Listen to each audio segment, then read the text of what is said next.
And asking the most basic question, what do we eat? I think it's just something to do with playing that story. It was just kind of, because every other character in the movie is like seemingly only concerned with our relationship. Everything, it was always like better and Edward all the time. I guess you kind of, you come in this little bubble. There's like a sense of like you're willing to go wherever I go. Like we were going to follow each other and we're going to do this together.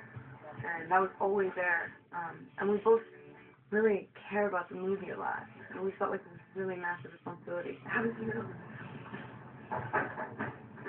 Standing right next to you. You look across a lot, Mr. Clark. Normally. It doesn't work. You hit your head and must be confused. There was definitely some kind of connection when we met. That sort of thing can't really be defined. Like, for whatever reason, you,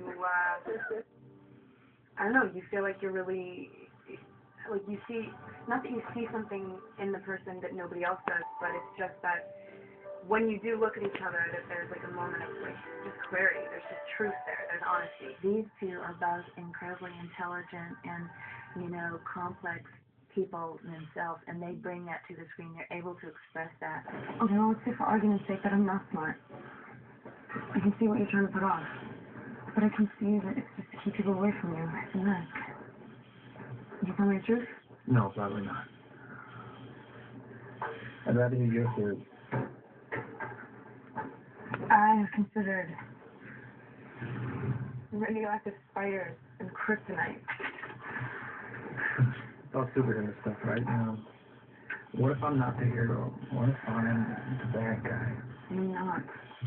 These guys are Team Edward fans. What is up with that? He's way too casual about all of this, right? I think it's pretty daunting for anybody to be thrust to that sort of limelight. Yeah. I mean, it's Edward is an iconic character at this point, you know. I think The sexiest thing in the world, Edward. It's so funny because last year, you know, struggling to even get someone to talk to me, and then like the whole world just turned and everybody finds you attractive. It's like, all right. I don't know how he does it, really. It's you know, and he does it with like this quirky charm that's just kind of rock starish. I don't know how he does it. The whole thing seems completely ridiculous sometimes. Action.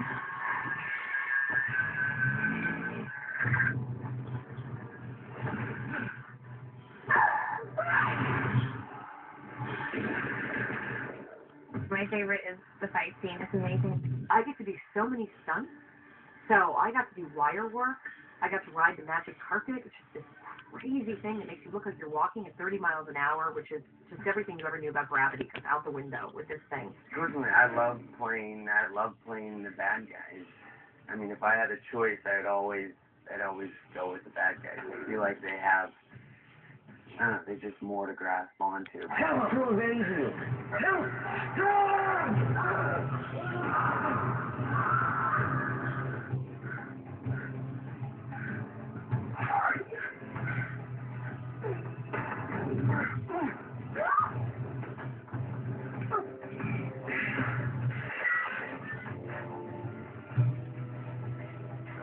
Lots of stunts, lots of action sequences. You know, it's been really, really cool. It's quite fun when you're harnessed. I mean, doing essentially things that you could do as a human. I mean, humans can climb trees, but because of all this sort of rigging and stuff, you can be completely reckless with it. That's fun. Stephanie's created a completely different mythology. It tells the vampire story in a different way. And it's very honest. It's really, really honest. And that's kind of what's weird about it.